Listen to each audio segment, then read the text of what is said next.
أعوذ بالله من الشيطان الرجيم. وأقيموا الصلاة وآتوا الزكاة واركعوا مع الراكعين. بسم الله الرحمن الرحيم.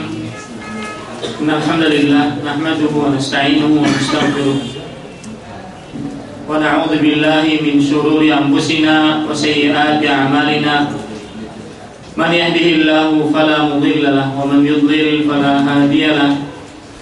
وأشهد أن لا إله إلا الله وحده لا شريك له وأشهد أن محمدا عبده ورسوله.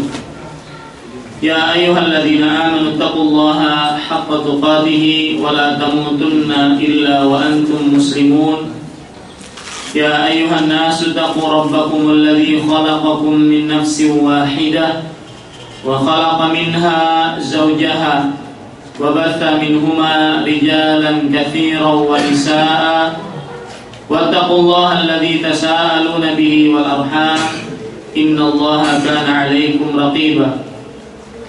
يا أيها الذين آمنوا اتقوا الله وقولوا قولا سديدا يصلح لكم أعمالكم ويغفر لكم ذنوبكم ومن يطع الله ورسوله فقد فاز فوزا عظيما. أما بعد فإن أصدق الحديث كتاب الله وخير الهدي هدي محمد صلى الله عليه وعلى آله وسلم وشر الأمور محدثاتها وكل محدثة بدعة وكل بدعة ضلالة وكل ضلالة بالنار.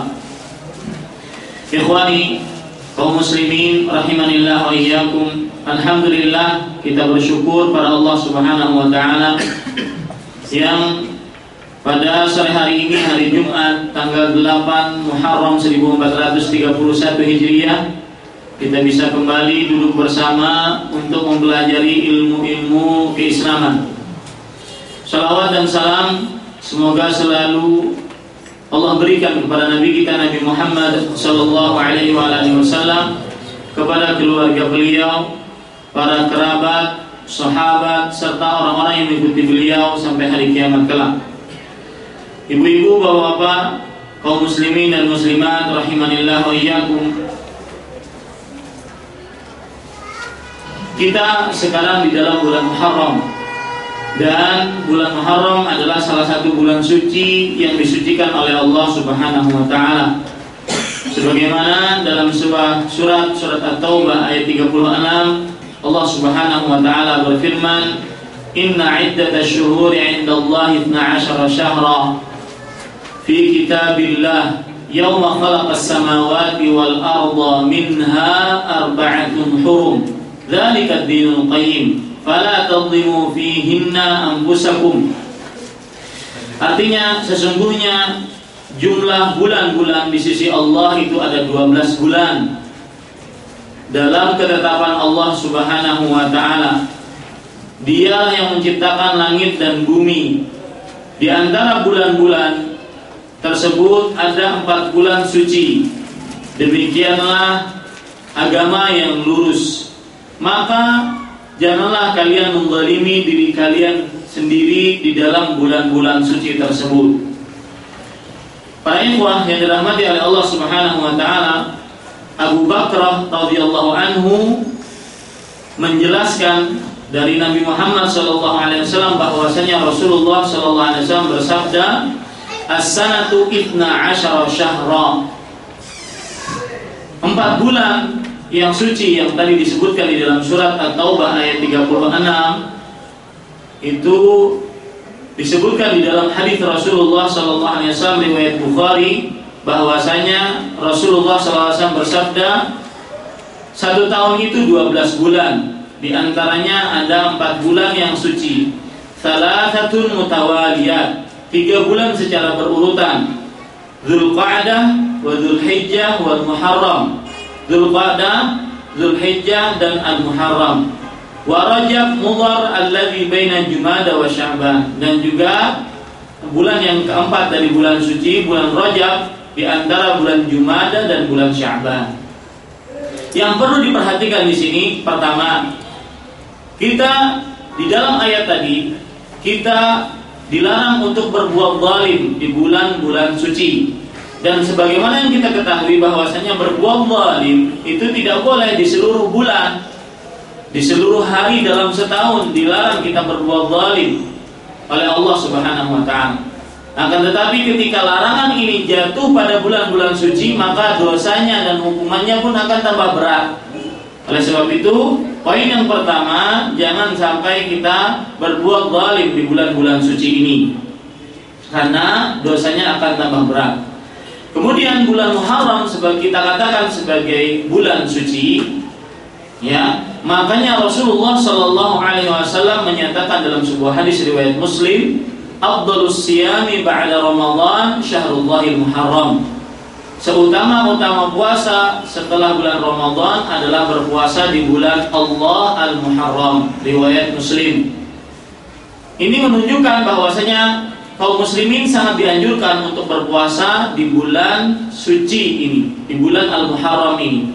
Mungkin ada yang bertanya kepada kita bahwasanya kita juga dianjurkan untuk memperbanyak puasa di bulan Sya'ban. Bagaimana ini? Kok kita juga memperbanyak puasa di bulan Al-Muharram?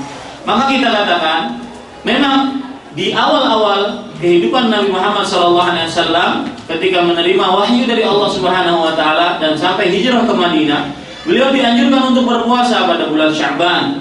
Dan Rasulullah SAW, sebagaimana diceritakan oleh beberapa sahabat, tidak pernah memperbanyak berpuasa pada satu bulan kecuali bulan Sya'ban. Ya, tidak pernah memperbanyak puasa di satu bulan kecuali bulan Sya'ban. Akan tetapi beliau tidak pernah sempurnakan satu bulanan penuh, karena Rasulullah SAW berpuasa satu bulan penuh hanya di bulan Ramadan. Nah, bagaimana menggabungkan antara banyak-banyak berpuasa di bulan Muharram dan juga banyak-banyak berpuasa di bulan Sya'ban? Maka kita katakan banyak-banyak berpuasa di bulan Sya'ban, perintahnya itu duluan daripada banyak-banyak berpuasa di bulan Al-Muharram. Jadi Rasul baru mendapat wahyu untuk memperbanyak berpuasa di bulan Muharram itu di akhir-akhir hayat beliau. Nah, jadi kita sebagai kaum muslimin pengikut Nabi Muhammad SAW untuk memperbanyak puasa di bulan ini. Dan para ulama mengatakan Asyita'u rabi'ul abid, asyita'u ghanimatul abidin, rabi'ul mu'minin. Artinya bulan musim dingin itu adalah hartanya orang-orang yang suka beribadah, dan cuaca cerahnya bagi orang-orang beriman. Kenapa? Karena kalau di musim dingin malam itu panjang, kemudian siangnya pendek. Kalau kita puasa tidak terlalu terasa. Nah, makanya para ikhwah sekalian, kata Al Hasan Al Basri rahimahullah, asyita'u lailuhu tawil, ya malamnya panjang maka bisa digunakan untuk beribadah, dan siangnya pendek bisa digunakan untuk berpuasa. Tadilah keluarlah akhirnya ucapan para ulama, asyita'u ghanimatul abidin, rabi'ul mu'minin. Hartanya orang-orang yang beribadah dan cuaca cerahnya bagi orang-orang beriman. Ini Pak Ibu sekalian. Kemudian kalau kita lihat ya, di dalam bulan Al-Muharram, bulan Allah Al-Muharram ini ada hari Ashura, yaitu tanggal 10 Muharram. Kalau kita lihat dari sejarah, hari Ashura itu adalah hari yang agung. Kenapa? Karena Allah Subhanahu wa Ta'ala menyelamatkan Nabi Musa dari kejaran Fir'aun. Nabi Musa dan kaumnya diselamatkan oleh Allah Subhanahu wa Ta'ala dari kejaran Fir'aun. Sebagaimana dalam sebuah hadis riwayat Bukhari dari Abdullah bin Abbas radhiyallahu anhu, beliau bercerita, qadiman Nabi sallallahu alaihi wasallam al-Madinah fara'a al-yahuda tasumu yauma Ashura. Nabi Muhammad SAW ketika datang ke kota Madinah melihat orang-orang Yahudi berpuasa pada hari Ashura. Faqala ma hadha? Kemudian Nabi bertanya, apa ini? Qalu hadha yaumun salih. Ini adalah hari yang baik. Yaumun najjallahu bani Israil min aduwwihim fasamahu Musa. Hari yang mana Allah Subhanahu wa Ta'ala menyelamatkan Bani Israel dari musuh mereka, yaitu Fir'aun dan kaumnya. Maka Nabi Musa pun berpuasa. Kemudian kata Nabi Muhammad SAW, fa ana ahaqqu bi Musa minkum fasamahu wa amara bisiyamahu. Kata Nabi Muhammad SAW kepada orang Yahudi, kalau begitu aku lebih berhak untuk mengikuti Nabi Musa daripada kalian, wahai orang Yahudi. Maka beliau pun berpuasa dan memerintahkan para sahabatnya untuk berpuasa. Ya, ini kalau seandainya hari Asyura kita lihat dari sejarah, ya, ditilik dari sejarah. Nah sekarang keutamaan berpuasa pada hari Asyura, maka Rasulullah SAW pernah bersabda, "Siyamu yaumi Asyura ahtasibu 'ala Allah an yukaffira sanata allati qablahu." Rawahu Muslim. Berpuasa pada hari Asyura, yaitu tanggal 10 Muharram, aku berharap Allah akan mengampuni dosa setahun sebelumnya dengan puasa tersebut. Hadis riwayat Muslim. Ya, makanya Abdullah bin Abbas radhiyallahu anhu beliau bercerita, "Ma ra'aitu an-nabiy sallallahu alaihi wasallam yataharra siyama yaumin faddalahu ala ghairihi illa hadzal yaum, yaum Asyura, wa hadha asy-syahr yani Ramadan." Rawahu al-Bukhari. Kata Abdullah bin Abbas, aku tidak pernah melihat Rasulullah sallallahu alaihi wasallam sangat memperhatikan untuk berpuasa pada suatu hari yang beliau utamakan dari hari-hari lainnya kecuali hari ini, yaitu hari Asyura, dan kecuali bulan ini, yaitu bulan Ramadan. Ini menunjukkan bahwasanya kita dianjurkan untuk berpuasa pada 10 Muharram, ya. Dan pemerintah Arab Saudi telah menegaskan bahwasanya 10 Muharram pada tahun ini, ya, bertepatan dengan hari Ahad depan, Sabtu dan Ahad. Ya, Sabtu tanggal 9 dan Ahad tanggal 10-nya. Maka mudah-mudahan kita berdoa kepada Allah Subhanahu wa taala bisa diberikan taufik oleh Allah Subhanahu wa taala untuk berpuasa. Para ikhwan yang dirahmati oleh Allah Subhanahu wa taala, jangan lupa, jangan ingin masuk surga sendiri aja. Beritahukan kepada orang-orang yang di Indonesia, teman-teman kita, kemudian bapak ibu kita, adik kita, kakak kita, anak istri kita, diberitahukan bahwasanya ini puasa sangat bagus. Ya, jangan dilupakan. Dan dianjurkan selain berpuasa pada tanggal 10 Al-Muharram, kita juga dianjurkan untuk berpuasa pada tanggal 9-nya. Kenapa? Karena ketika datang tanggal 10 Al-Muharram, para sahabat bertanya kepada Rasulullah SAW, "Ya Rasulullah, innahu yaumun tu'azzimuhu al-yahuda wan nasara." Wahai Rasulullah, Yahudi wan Nasara, wahai Rasulullah SAW, tanggal 10 Muharram itu adalah hari yang diagungkan oleh orang Yahudi dan Nasrani. Artinya kenapa kita juga mengagungkan gitu. Kemudian kata Rasulullah SAW, "Fa idza kana al-'amul muqbil insyaallah sumna al-yawma at-tasi'." Kalau seandainya tahun depan dengan kehendak Allah, maka kita akan berpuasa pada tanggal 9. Imam Syafi'i rahimahullah dan Imam Ahmad dan juga yang lainnya menyatakan yustahabbu an yusama yaum at-tasi' li'anna an-nabiy sallallahu alaihi wasallam nawa shauma. Dianjurkan untuk berpuasa tanggal 9 Al-Muharram karena Nabi Muhammad SAW berniat untuk berpuasanya. Dan ini penunjukan dari Nabi Muhammad SAW bahwasanya beliau ingin selalu menyelisih diri beliau dengan orang-orang Yahudi dan Nasrani. Semestinya kita juga seperti itu. Di dalam beberapa kehidupan kita, dalam segala aspek kehidupan kita, harus ada bedanya kaum muslimin dengan orang-orang Yahudi. Kaum muslimah misalkan, pakaiannya harus beda dengan orang-orang selain muslimah, orang kafir, orang-orang Yahudi dan Nasrani. Ya, kita laki-laki harus berbeda dengan orang-orang laki-laki dari orang-orang kafir dan seperti itu. Jangan sampai kita masuk ke dalam hadis Nabi Muhammad SAW yang mana Nabi menyatakan la tattabi'unna sunana man kana qablakum hatta al-qudzati bil qudzah hatta law dakhalu jahra dabbin la dakhaltumuh. Kemudian para sahabat bertanya, "Qalu ya Rasulullah, al-yahudu wan nasara?" Qala faman. Artinya, sungguh kalian akan benar-benar mengikuti jejaknya orang-orang Yahudi dan Nasrani, orang-orang sebelum kalian, sampai selangkah setapak demi setapak, sampai mereka masuk ke dalam lubang biawak. Kalau kita pikir tidak ada faedahnya untuk masuk ke dalam lubang biawak, ya, sampai masuk ke dalam lubang biawak, maka kalian akan masuk ke dalam lubangnya. Kemudian para sahabat bertanya, siapakah mereka? Apakah Yahudi dan Nasrani, orang-orang sebelum kita tersebut yang kau maksudkan wahai Rasulullah? Kata Rasulullah SAW, kalau bukan mereka siapa lagi? Nah, ini menunjukkan pada ikhwan sekalian, kita tidak diperbolehkan untuk mengikuti orang-orang Yahudi dan Nasrani. Itu sekelumit tentang mengingatkan tentang puasa Muharram, ya. Jadi jangan lupa. Kemudian sekarang para ikhwan yang dirahmati oleh Allah Subhanahu wa taala, bismillahirrahmanirrahim. Salat berjamaah, ya.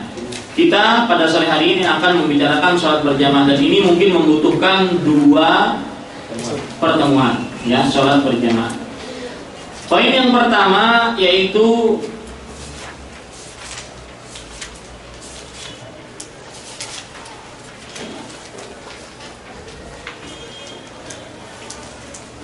salat berjamaah, arti salat berjamaah secara istilah. Arti salat berjamaah secara istilah syar'i. Artinya adalah salat yang dilakukan dengan imam dan makmum,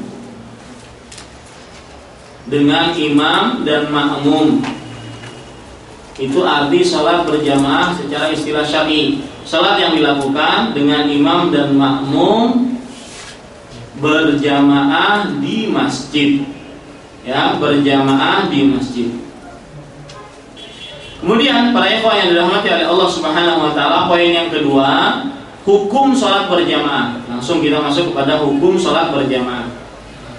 Maka hukumnya adalah fardhu ain bagi laki-laki yang mampu dan mukallaf. Hukumnya adalah fardhu ain bagi laki-laki yang mampu dan mukallaf. Bagi laki-laki yang mampu dan mukallaf dalam sholat 5 waktu. Dalam sholat 5 waktu. Ini hukumnya. Dan para ikhwah sekalian, memang kita mengakui terjadi perbedaan pendapat di antara para ulama dalam masalah ini. Tetapi perlu diingat, sebelum terjadi perbedaan pendapat, mereka para ulama bersepakat dulu bahwasanya, ini perhatikan, ini permasalahan penting kaum muslimin. Mereka bersepakat bahwasanya mendirikan sholat 5 waktu di masjid-masjid adalah termasuk amal ibadah yang paling agung dan termasuk pendekatan diri kepada Allah yang paling agung. Cuma mereka berbeda pendapat tentang apakah dia wajib, apakah dia fardu kifayah ataukah sunnah muakkadah. Maka kalau seandainya antum ingin mencatat tentang perbedaan para ulama, silakan dicatat. Pendapat yang pertama yaitu fardhu ain, dan ini adalah pendapatnya Imam Ahmad dan juga selain beliau dari ulama-ulama dan para ahli fikih terdahulu, ya, ulama-ulama dari para sahabat dan ahli fikih terdahulu. Ini pendapat yang pertama. Pendapat yang kedua yaitu fardhu kifayah, dan ini adalah pendapat yang paling rajih dari mazhab Syafi'i. Ini adalah pendapat yang paling rajih dari mazhab Syafi'i, fardhu kifayah, ya, fardhu kifayah. Kemudian juga pendapat yang ketiga sunnah muakkadah. Ini adalah pendapatnya ulama-ulama Hanafiyah, sunnah muakkadah. Ulama-ulama Hanafiyah dan kebanyakan teman-teman Imam Malik atau sahabat-sahabat Imam Malik, dan juga kebanyakan pendapatnya sahabat-sahabat Imam Syafi'i. Jadi bukan pendapatnya Imam Syafi'i, ya, sahabat-sahabatnya siapa? Imam Syafi'i. Tadi kita katakan pendapat yang paling rajih dalam mazhab Syafi'i adalah apa? Fardhu kifayah, fardhu kifayah. Kemudian yang keempat yaitu fardhu ain dan syarat sahnya sholat. Yang keempat yaitu fardhu ain dan syarat sahnya sholat. Ini yang keempat. Dan ini adalah pendapatnya sahabat-sahabat Imam Ahmad generasi terdahulu. Sahabat-sahabat Imam Ahmad generasi terdahulu. Dan juga pendapatnya Ibnu Hazm. Dan juga pendapatnya Ibnu Hazm rahimahumullahul jami'. Saya ulangi, hukum salat berjamaah terjadi perbedaan pendapat di antara para ulama. Sebelum itu kita harus ketahui ulama Islam sepakat bahwasanya mendirikan sholat berjamaah di masjid-masjid termasuk daripada apa? Keutamaan ibadah yang paling utama dan pendekatan diri yang paling agung kepada Allah Subhanahu wa taala. Cuma mereka para ulama berbeda pendapat di dalam masalah apakah wajib atau fardu kifayah ataupun sunnah muakkadah. Ada 4 pendapat. Yang pertama itu fardu ain, dan ini mazhabnya Imam Ahmad dan juga ulama-ulama dari para sahabat. Yang kedua fardu kifayah, ya ini pendapat yang rajih dari mazhabnya Imam Syafi'i. Yang ketiga sunnah muakkadah, dan ini pendapatnya yang terkenal dari sahabat-sahabatnya Abu Hanifah dan juga kebanyakan sahabatnya Imam Malik dan juga kebanyakan sahabatnya Imam Syafi'i. Yang keempat yaitu fardu ain dan syarat sahnya sholat. Artinya kalau nggak sholat berjamaah di masjid nggak sah sholatnya, batal. Ini pendapatnya siapa? Pendapatnya sahabat-sahabat lama dari Imam Ahmad, ya, dan juga pendapatnya Imam Ibnu Hazm rahimahullah. Tadi kita katakan hukum sholat berjamaah bagi laki-laki yang mukallaf, yang diberi tanggung jawab, yang sudah baligh maksudnya, dan dia mampu di masjid untuk mengerjakan sholat 5 waktu berjamaah di masjid, hukumnya fardu ain. Apa dalilnya? Catat dalilnya baik-baik. Yang pertama yaitu surat An-Nisa ayat 102. Dalilnya yaitu surat An-Nisa ayat 102, yang mana Allah Subhanahu wa taala memerintahkan ketika dalam keadaan ketakutan untuk sholat berjamaah. Ketika dalam ketakutan dalam perang untuk mengerjakan sholat berjamaah yang disebut dengan sholat khauf, yaitu sholat ketika dalam perang ketakutan. Itu dijelaskan dalam Al-Quran dengan detail bagaimana tata cara mengerjakan sholat berjamaah. Saya bacakan dalilnya. Wa idza kunta fihim fa aqamta lahumus salata faltakum ta'ifatun minhum ma'ak wal ya'khudhu aslihatahum. Jika kamu sholat bersama mereka, kemudian kamu mendirikan sholat bagi mereka, maka satu bagian dari mereka yang bersama kamu ikut sholat. Wal ya'khudhu aslihatahum, dan mereka mengambil senjata-senjata mereka. Fa idza sajadu falyakunu min waraikum wal ta'ti ta'ifatun ukhra lam yusallu falyusallu ma'aka wal ya'khudhu hidrahum aslihatahum. Yang jelas kalau antum ingin membaca lebih jelas lagi silahkan baca surat An-Nisa ayat 102. Allah memberikan petunjuk tata cara bagaimana sholat ketika perang atau ketika dalam keadaan rasa khauf dengan cara berjamaah. Ini menunjukkan di dalam rasa takut yang begitu takutnya, Allah Subhanahu wa taala memberikan petunjuk agar mereka mengerjakan sholat secara berjamaah antara hidup dan mati.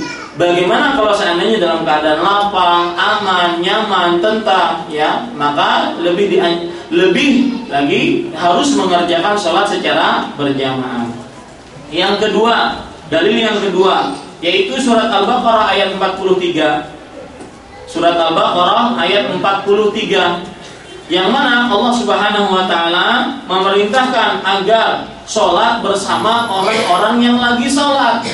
Ini menunjukkan kepada jamaah, ya, sebagaimana firman Allah dalam surat Al-Baqarah ayat 43, wa aqimus shalah wa atuz zakah warka'u ma'ar raki'in. Dirikanlah sholat, bayarlah zakat, dan rukulah bersama orang-orang yang ruku. Nah ini para ikhwan sekalian. Kemudian para ikhwan yang dirahmati oleh Allah Subhanahu wa taala, Allah juga, ini dalil yang ketiga yang menunjukkan akan, mungkin pada sore hari ini kita akan menyebutkan dalil-dalilnya saja. Ya, dalil akan hukum sholat jamaah itu fardu ain. Ya, dalilnya apa? Dalil yang ketiga surat Al-Qalam ayat 42-43. Surat Al-Qalam ayat 42-43. Allah berfirman, "Yauma yukshafu an saqi wa yud'auna ila sujudi fala yastati'un, khashi'atan absaruhum tarhaquhum dhillah wa qad kanu yud'auna ila sujudi wa hum salimun." Surat Al-Qalam ayat 42-43. Di dalam ayat ini dua ayat ini Allah menghukumi orang-orang yang tidak menghadiri panggilan muadzin untuk mendirikan sholat berjamaah. Ya, panggilan muadzin. Bagaimana dihukum oleh Allah Subhanahu wa taala? Yauma yukshafu an saqi wa yud'auna ila sujudi fala yastati'un. Ketika Allah Subhanahu wa taala membukakan betisnya Allah Subhanahu wa taala. Kemudian mereka disuruh untuk sujud pada hari kiamat kelak, tetapi mereka tidak bisa. Kenapa? Khasyi'atan absaruhum tarhaqum dhillah. Mereka takut. Ya.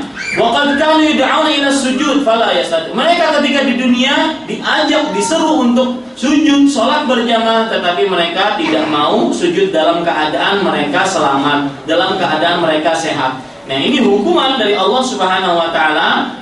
Bagaimana Allah Subhanahu wa taala menghukum mereka seperti itu?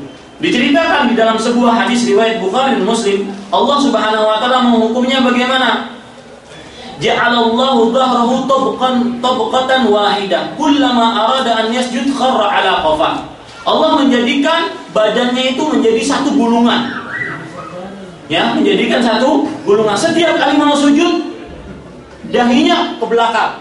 Setiap kali mau sujud, dahinya ke belakang. Kenapa? Ketika ada muadzin memanggil, dia tidak menghadirinya. Ya, ini hati-hati pada ikhwan sekalian. Tidak gemen-gemen meninggalkan sholat berjamaah, wajib fardhu ain hukumnya. Berdasarkan dalil-dalil yang akan kita sebutkan lagi tadi, ya. Kemudian para ikhwan yang dirahmati oleh Allah Subhanahu wa taala, dalil yang keempat yaitu sebuah hadis. Sekarang kita beranjak ke hadis. Dalil yang keempat akan sholat berjamaah yaitu Nabi Muhammad SAW memerintahkan untuk sholat secara berjamaah. Perintah dari Nabi Muhammad SAW. Sebagaimana sebuah hadis riwayat Bukhari Muslim dari Malik ibn al-Huwairith radhiyallahu anhu, beliau bercerita, "Ataitu Nabiya sallallahu alaihi wasallam fi nafarin min qaumi." Aku mendatangi Nabi Muhammad sallallahu alaihi wasallam, ya, dan beliau lagi bersama orang-orang dari kaumku. Fa'aqamna 'indahu 20 laila. Kemudian aku bermalam di kota Madinah di sisi Nabi Muhammad SAW selama 20 malam. Wa kana rahiman rafiqa. Dan Nabi itu orangnya itu penyayang, rafiqa, dan juga lembut. Nanti saya akan kasih judul, ya. Inayatul Rasul sallallahu alaihi wasallam bil mar'ah wa tifl. Perhatian Rasul sallallahu alaihi wasallam untuk wanita dan anak kecil. Setelah ini habis, kita akan judulnya itu insyaallah taala. Bagaimana Rasul sallallahu alaihi wasallam bersama bergaul dengan wanita dan juga bergaul dengan anak kecil. Ya, mengusap kepalanya anak kecil itu sunnah Rasul sallallahu alaihi wasallam. Ya, itu sunnah Rasul sallallahu alaihi wasallam. Nanti saya akan bacakan hadis-hadisnya biar kita paham bagaimana sih Rasulullah SAW terhadap anak kecil. Ya. Kemudian falamma ra'a syauqana ila ahalina qala irji'u faqulu fihim wa'allimuhum sallu fa idza hadaratis shalah falyu'adzin lakum ahadukum wa li'ummakum akbarukum. Ketika Malik bin Huwairith dilihat oleh Nabi Muhammad SAW sudah rindu kepada keluarganya karena beliau kan dari kampung lain. Beliau menginap di kota Madinah selama 20 hari. Nabi melihat Malik bin Huwairith ini rindu kepada keluarganya, disuruh pulang oleh Nabi Muhammad SAW dengan sabda beliau, "Pulanglah kalian dan tinggallah bersama mereka dan ajarkan mereka, ajari mereka apa yang kalian dapatkan 20 hari ini, ajari mereka di sana dan sholatlah kalian. Dan jika datang waktu sholat, maka hendaknya salah seorang di antara kalian mengumandangkan azan dan mengimami yang paling tua dari kalian."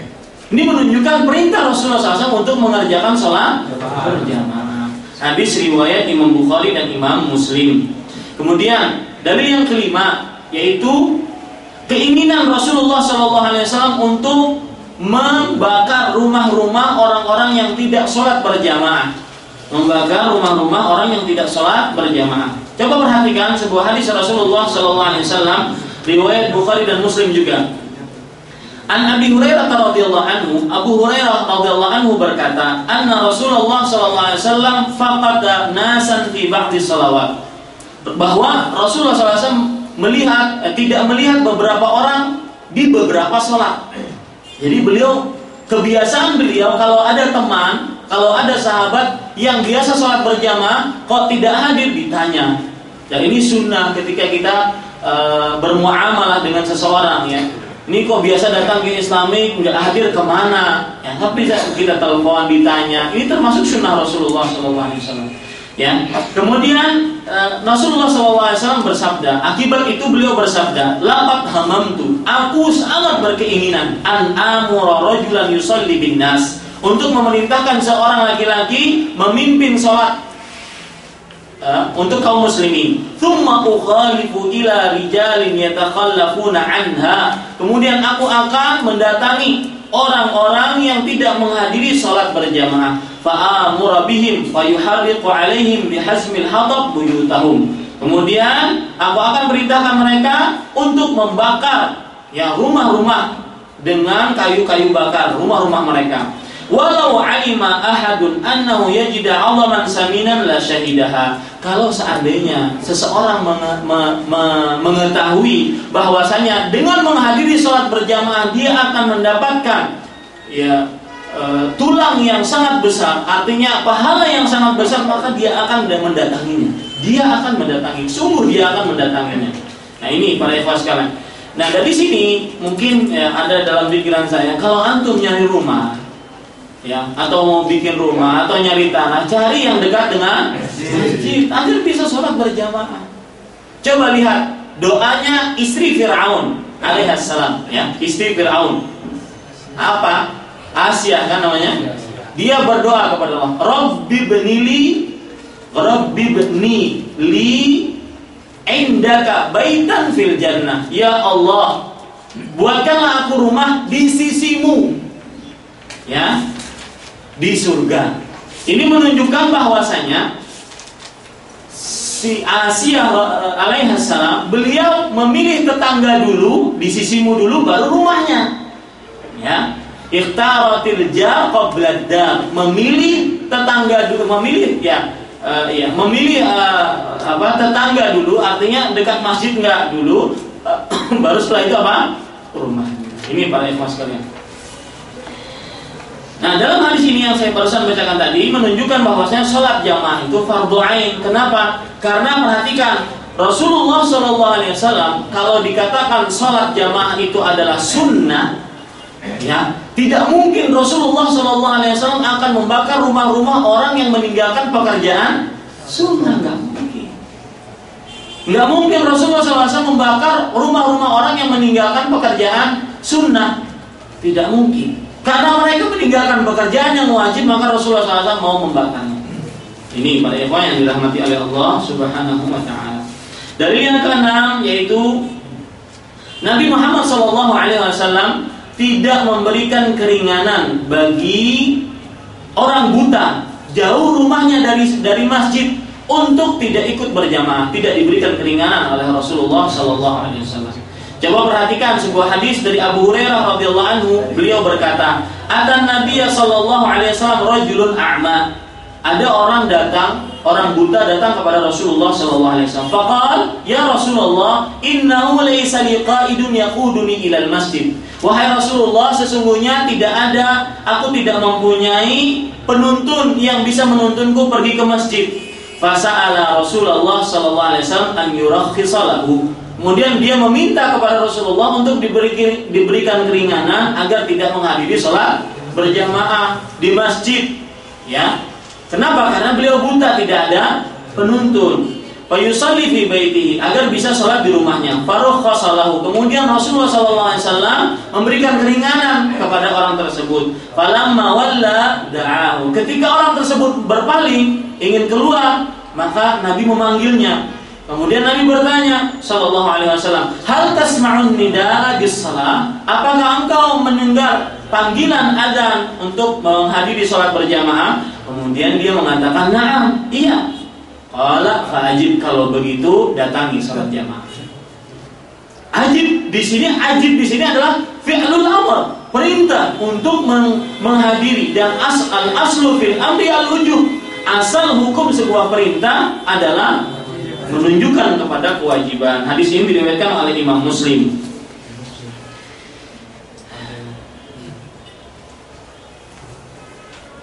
Bahkan para ikhwah sekalian yang dirahmati oleh Allah Subhanahu wa taala, perlu diketahui ya, Imam Ibnu Qayyim rahimahullah di dalam kitab beliau menyatakan bahwasanya orang buta ini, dia buta, rumahnya jauh, di kota Madinah itu banyak al-hawam was-siba. Al-hawam itu binatang buas dan binatang ganas-ganas, dan tidak ada penuntun. Coba 4 sudah.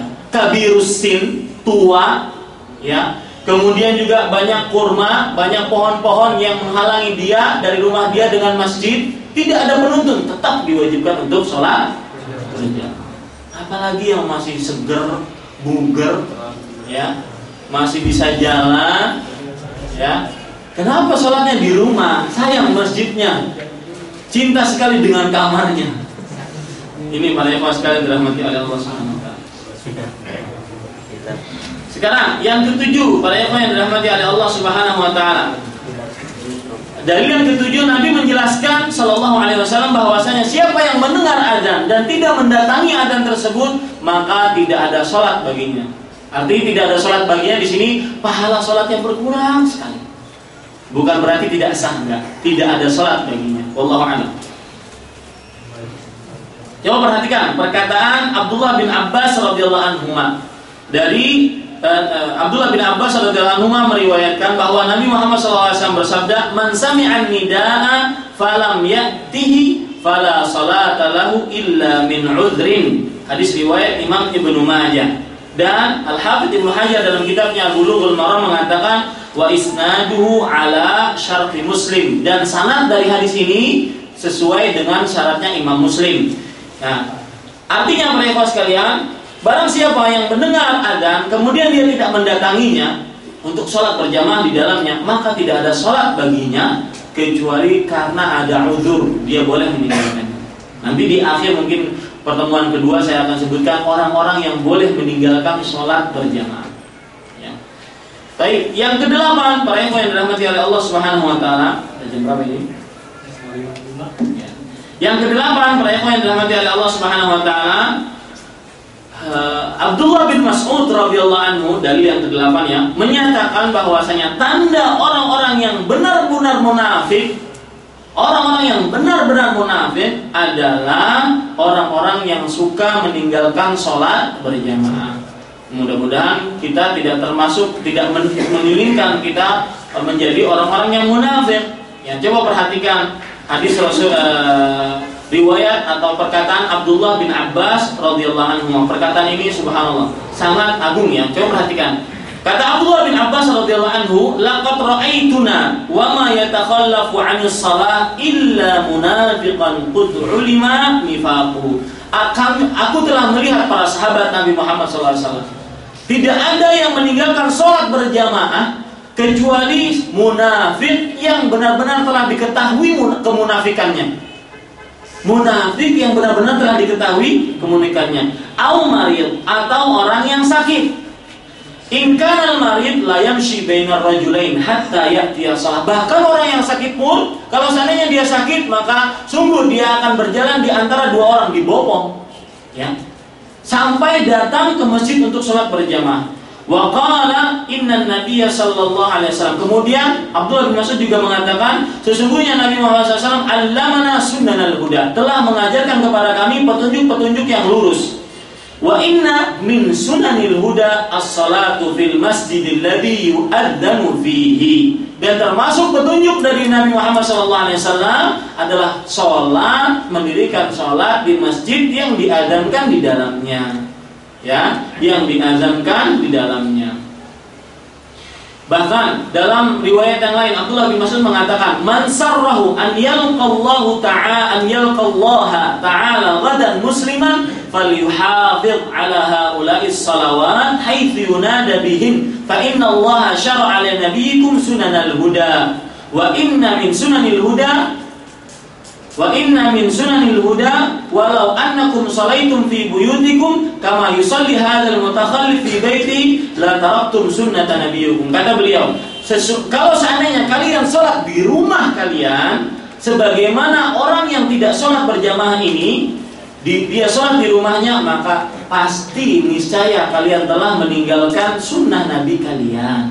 Arti sunnah di sini bukan berarti kewajiban dari wajib, kebalikan dari wajib, bukan, tetapi meninggalkan ajaran Rasulullah Shallallahu Alaihi Wasallam. Nah, bahayanya orang yang meninggalkan ajaran Rasulullah SAW apa? Walau taraktum sunnata nabiyikum la dhalaltum. Nah, jika kalian meninggalkan ajaran Nabi kalian, maka pasti kalian akan sesat. Ini bahayanya para ikhwan. Ya, pasti kalian akan sesat. Baik. Kemudian para ikhwan yang dirahmati oleh Allah Subhanahu wa taala, yang kesembilan, orang yang meninggalkan sholat berjamaah diancam hatinya akan terkutuk. Ya, tidak terbuka, susah menerima nasihat, susah menerima ayat-ayat Al-Qur'an, susah menerima hadis-hadis Rasulullah SAW. Dalilnya apa? Yaitu Abdullah bin Abbas radhiyallahu anhu dan juga Abdullah bin Umar radhiyallahu anhu menceritakan bahwasanya mereka berdua mendengar Nabi Muhammad SAW bersabda, la yantahiyanna aqwamun an wad'ihimul jama'at aw la yahtimannallahu ala qulubihim thumma la yakunanna minal ghafilin. Artinya, hendaknya orang-orang berhenti untuk meninggalkan sholat berjamaah. Artinya datangi sholat berjamaah. Kalau tidak, maka pasti Allah akan menutup hati-hati mereka, dan kemudian mereka benar-benar menjadi orang-orang yang lalai. Hadis ini diriwayatkan oleh Imam Ibnu Majah. Makanya antum perhatikan hadis ini, coba perhatikan. Antum biasa sholat berjamaah, kemudian antum terlambat takbiratul ihram, asalnya shaf pertama jadi shaf kedua, asal shaf kedua turun belakang, akhirnya terakhir ikut cuma salam tok, salamnya aja ikut. Besok-besoknya jamaah kedua, besok-besoknya di rumah. Kenapa? Karena ditutup hatinya oleh Allah. Dan minal ghafilin, termasuk orang-orang yang lalai. Ini coba perhatikan. Kalau seandainya kita meninggalkan sholat berjamaah seperti ini, orang lalai jadi.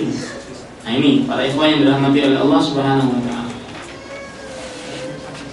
Nah, yang terakhir, para ikhwan sekalian, dalil yang terakhir sebelum saya tutup, yaitu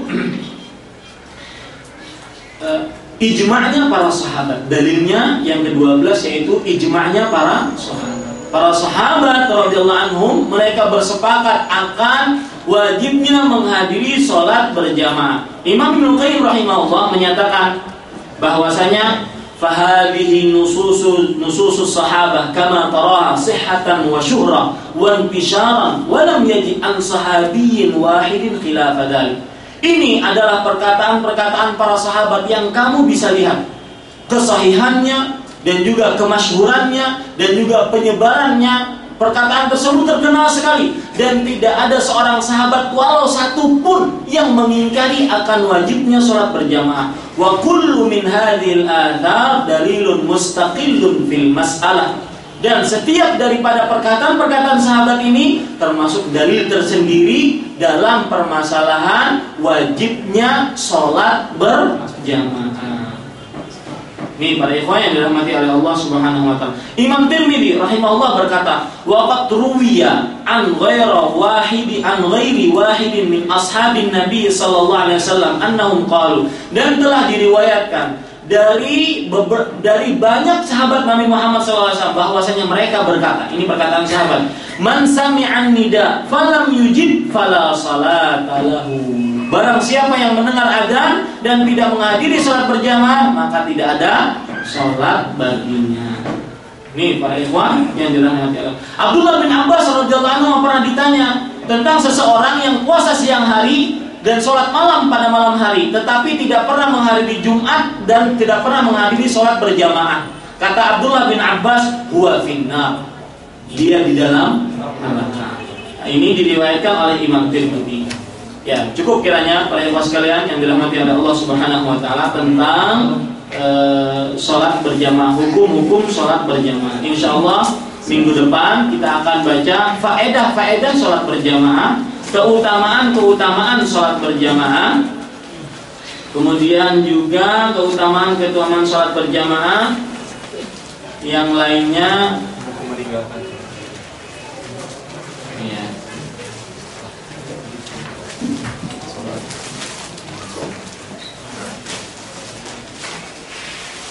Kemudian beberapa hukum yang berkenaan dengan sholat berjamaah yang sering terjadi ketika sholat berjamaah. Misalkan masbuk, saya beri contoh ya, masbuk, orang masbuk bangun kan, bangun kemudian datang lagi yang masbuk terlambat ini, yang masbuk ini jadikan imam, boleh enggak dan macam-macam. Kemudian terjadi sholat berjamaah 2 kali di dalam masjid, boleh tidak? Itu juga saya akan bahas insya Allah minggu depan. Ya. 2 kali jamaah yang kedua, ya. Jamaah yang kedua. Wallahu a'lam. Apa yang baik itu hanya dari Allah Subhanahu wa taala, apa yang buruk itu dari kami pribadi manusia biasa. Sallallahu alaihi Muhammad walhamdulillahirabbil alamin. Kita cukupkan dengan kafaratul majlis. Subhanallah bihamdika asyhadu an la ilaha illa anta astaghfiruka wa atubu ilaik. Wassalamualaikum warahmatullahi wabarakatuh.